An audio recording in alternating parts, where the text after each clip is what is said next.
నమస్తే. అందరూ ఎలా ఉన్నారు? ఓకే, మనం లాస్ట్ వీడియోలో వర్ణ విచార్ చదువుకున్నాం. ఈసారి మనం సెకండ్ శబ్ద విచార్ చదువుకున్నాం. బై ద వే, నా పేరు పద్మజ. మనం హిందీ వ్యాకరణం చూద్దాం. సో ఈ శబ్ద విచార్ చాలా లాంగ్ పార్ట్. నేను కొంచెం మెల్లిమెల్లిగా చెప్తాను, మీరేం వరి అవ్వకండి, ఈజీగా అర్థం అవుతుంది. ఓకే, సో శబ్ద విచార్లోని ఏంటి అంటే ఇసమే శబ్దం కి పరిభాష, వర్డ్స్ తలక డెఫినేషన్, టైప్స్ ఎలాగున్నది, ఉత్పత్తి పరంగా ఎలాగా, రచన ఎలాగా, ప్రయోగ ద్వారా ఎలాగా, ఏంటి అని అన్ని వివరంగా తెలుసుకున్నాం. ఓకే, సో ఇందులోని దో సే అధిక వర్ణం కి ఓకే 2 లెటర్స్ లేదా 2 వర్డ్స్ కలిపేసి ఒక పర్ఫెక్ట్ మీనింగ్ ఇస్తుంది. సో దాన్నే శబ్ద అంట. ఇది ముఖ్యతः 4 प्रकार के हैं. ఓకే, ముఖ్యతः 4 प्रकार के 4 टाइप्स అన్నమాట. ఓకే, అదేంటేంటో చూద్దాం. ఓకే, अर्थ के आधार पर फर्स्ट वन ఏంటి? अर्थ के आधार पर. फर्स्ट वन अर्थ के आधार पर. సో ఇందులోని अर्थ के आधार पर 2 टाइप्स అన్నమాట, సార్థక్ నిరర్థక్. సార్థక్ అంటే మీనింగ్ ఉన్న వర్డ్ అని సార్థక్ శబ్ద అంటాం. మీనింగ్ ఉన్న వర్డ్, जिन शब्दों का कोई अर्थ निकलता हो वे सार्थक शब्द होते हैं. అంటే కమల్ అంటే లోటస్, ఘర్ అంటే హౌస్. ఓకే, కమల్, కలం, పెన్, అలాగా ప్రతి వర్డ్ కి మీనింగ్ ఉంటుంది. అలాంటి వర్డ్స్ ని సార్థక శబ్దం. ఓకే, కొన్ని వర్డ్స్ కి మీనింగ్ ఉండదు. ఓకే, సో దాన్ని మనం నిరర్థక శబ్దం. ఫర్ ఎగ్జాంపుల్ చాయ్ వై హై క్యా అంటాం అంటే చాయ్ వై, చాయ్ అంటే టీ, వాయ్ అంటే మీనింగ్ తెలియదు, ఒక్కొక్కసారి నువ్వు అని ఎక్కిరిస్తాం. సో అది కూడా నిరర్థక శబ్దంలో వెళ్తుంది అన్నమాట. ఓకే, నెక్స్ట్ ఇది అర్థకే ఆధార పర్ కదా. నెక్స్ట్ ఏం టైప్ చూద్దాం, చూడండి. నెక్స్ట్ ఏంటి? రచనాకే ఆధార్.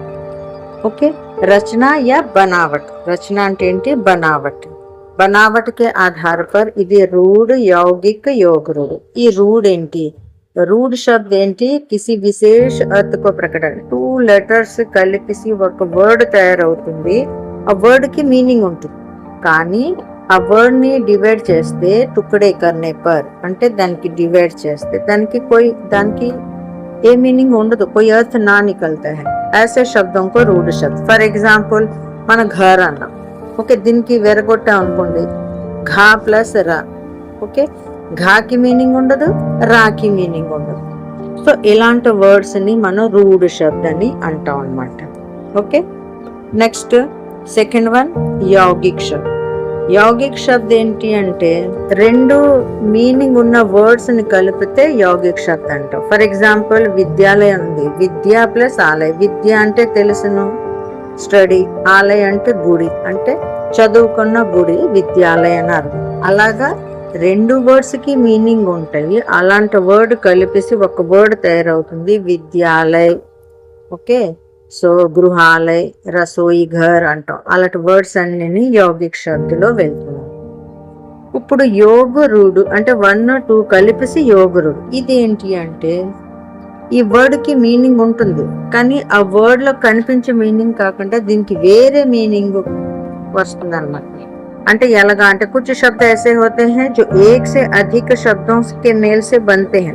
1, 2 వర్డ్స్ తో కలిసి తయారవుతుంది, కానీ దానికి ఆ మీనింగ్ కాకుండా వేరే మీనింగ్ వస్తుంది. అంటే ఎగ్జాంపుల్ చూడండి, నీలకంఠ అని ఒక వర్డ్. దాని మీనింగ్ ఏంటి? నీలకంఠ వాల అంటే నీల కంఠం ఉన్నవాడు. అంటే ఎవరు? శివుడు, శివభక్తుడు. ఇది మెయిన్ మీనింగ్. అంటే నీలకంఠ అంటే ఏంటి? శివు అని అర్థం. అంటే దీనికి నీలం రంగులో ఉన్న కంఠం అని వస్తుంది, కానీ దీని మెయిన్ మీనింగ్ ఏంటి? శివుడు అని. అలాగే పంకజ్. పంకజ్ అంటే కీచడ్ మే ఖిల్నే వాల్. ఓకే, కీచడ్ బురదలో వెలిసేది. ఏంటి బురదలో వెలుస్తుంది? కమల్. ఓకే, బురదలో వెలిసేది ఏంటి? కమల్. సో అలాంటి వర్డ్స్ ని మనం యోగ రూఢ్ అని అంటాం అన్నమాట. ఇప్పుడు ఉత్పత్తి యా స్రోత్ కే ఆధార్ పర్. ఓకే, ఉత్పత్తి యా స్రోత్ కే ఆధార్ పర్ ఏంటి అంటే తత్సం, తద్భవ్, దేశస్, విదేశస్. తత్సం అంటే తత్ సమాన్. ఓకే, తత్ సమాన్ అంటే దాని లాంటిదే, సేమ్ అని అర్థం. అంటే సంస్కృత వర్డ్స్ యాజ్ గా హిందీలో వచ్చేస్తే దాన్ని తత్సం అంట. ఫర్ ఎగ్జాంపుల్ చూడండి, ఇక్కడ మనం అగ్ని, ఓకే, సంస్కృతిలో అగ్ని, హిందీలో ఆగ్, కానీ మనం అగ్ని అని అప్పుడప్పుడు హిందీలోనే వాడతాం. సో అందుకని ఇలాంటిది, ఇది తత్ సమాన్ అంటే తత్సం అంటే తత్ సమాన్ అంటే సంస్కృతి లాంటిది అని. సో సూర్య, ఇది కూడా సంస్కృత వర్డ్, మనం సూరజ్ అని హిందీలో అంటాం. అంటే సంస్కృత వర్డ్ ని యాజ్ గా హిందీలో వాడితే అవి తత్సమం. ఓకే, అదే సంస్కృత వర్డ్ నుంచి తీసేసి మనకి నచ్చినట్టు మన హిందీలో వాడే వర్డ్స్ ఏమో తద్భవన్. ఫర్ ఎగ్జాంపుల్ సూర్యకి ఏమంటాం సూరజ్, అగ్నికి హిందీలో ఏమంటాం ఆగ్. ఓకే, అలాగే వృక్ష, ఇదేమో మీరు చెప్పండి, వృక్ష అనేది తత్సమ తద్భవ. ఓకే, సో దీనికి హిందీలో ఏమంటాం, అదే తత్సం తద్భవం అన్నమాట. మీరు ఆలోచించి చెప్పండి, ఇది కమెంట్స్ లో చెప్పండి, మీకు వచ్చునో మీరు చెప్పండి. Okay, next దేశజ్. దేశజ్ అంటే जो स्थानीय बोलचाल से हिंदी में आ जाते हैं. మనం మన దేశంలోని బోల్డ్ అండ్ లాంగ్వేజెస్ ఉన్నది. ఓకే, బెంగాలీ ఉంది, ఒరియా ఉంది, ఛత్తీస్గఢ్ ఉంది, తమిళ్, తెలుగు, కన్నడ. సో ఈ వర్డ్స్ నుంచి కూడా హిందీలో పెడితే అవేమో దేశస్. అదే ఫారెన్ లాంగ్వేజ్ కూడా ఒక్కొక్కసారి మనం మన భాషలోనే వాడతాం, హిందీ భాషలో, అవి విదేశీ. ఓకేనా, చూడండి ఇక్కడ దేశంలోని పగడి అంటాం, ఓకే, గాడి అంటాం, పేట్ అంటాం, డిబియా అంటాం, లోటా అంటాం. ఇవన్నీ మన హిందీ రాజ్యంలో అంటే మన భారతదేశంలోని అన్ని లాంగ్వేజెస్ లోని కొన్ని. పగడి అంటారు, పంజాబీలోనే అంటుంటారు, గాడి అంటారు, గడ్డి గడ్డి అంటారు. సో ఇలాంటి మన భారతదేశంలోనే వాడే లాంగ్వేజెస్ ని హిందీ భాషలో పెట్టేదే దేశం. అదే ఫారెన్ లాంగ్వేజెస్ ని హిందీ భాషలోనే పెట్టేదే విదేశీ.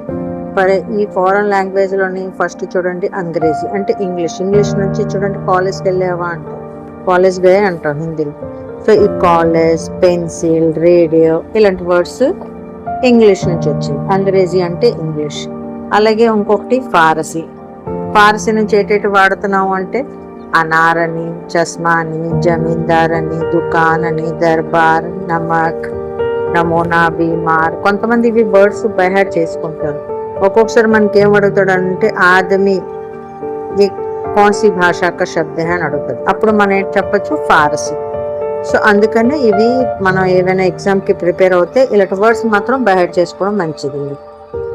ఓకే, నెక్స్ట్ అలాగే అరబీ. అరబీ నుంచి ఏటేటి తీసుకున్నారు ఔలాద్, అమీర్, ఓకే, కత్ల్, కలం, కానూన్, ఖత్, ఫకీర్, రిష్వత్, ఔరత్, ఖైదీ, మాలిక్, గరీబ్. ఈ వర్డ్స్ అన్ని అరబీ నుంచి తీసుకొని వాడుతున్నారు తెలుగు హిందీలో.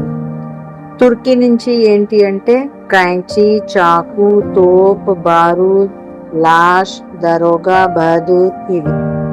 పుర్తగాలి నుంచి ఏంటేంటి అని అంటే అచార్, కార్తూస్, గమలా, చాబీ, తిజోరీ, తౌలియా, ఫీతా, సాబున్, తంబాకు ఇలాంటి వర్డ్స్ అన్ని పుర్తగాలి నుంచి. ఫ్రాంసీసీ నుంచి ఏంటంటే పోలీస్, కార్టూన్, ఇంజనీర్, కర్ఫ్యూ, బిగుల్ ఇలాంటి వర్డ్స్ అన్ని ఫ్రాంసీసీ నుంచి తీసుకుంటున్నారు. చీన్ నుంచి కూడా ఉంది తుఫాన్, లీచీ, చాయ్, పటాకా. చాయ్ ఎక్కువ వాడతాం, ఇదే భాషది అంటే చీనీది. యునాని టెలిఫోన్, టెలిగ్రాఫ్, ఆటమ్, డెల్టా ఇవన్నీ. జపాన్ నుంచి రిక్షా. సో ఇవన్నీ విదేశీ. ఓకే, అర్థమైంది అనుకుంటాను. ఓకే, మళ్ళీ నెక్స్ట్ వీడియోలో ప్రయోగ కే ఆధార పర్ నుంచి టాపిక్ నేర్చుకుందాం. ఈ శబ్ద విచార్ చాలా లాంగ్ టాపిక్, మెల్లిమెల్లిగా నేర్చుకుందాం, బాగుంటుంది. ఓకే, మీకు నచ్చినట్టే కామెంట్స్ కొట్టండి, లైక్ కొట్టండి, సబ్స్క్రైబ్ చేయండి. మళ్ళీ మనము నెక్స్ట్ వీడియోలో కలుద్దాం. అంతవరకు బాయ్.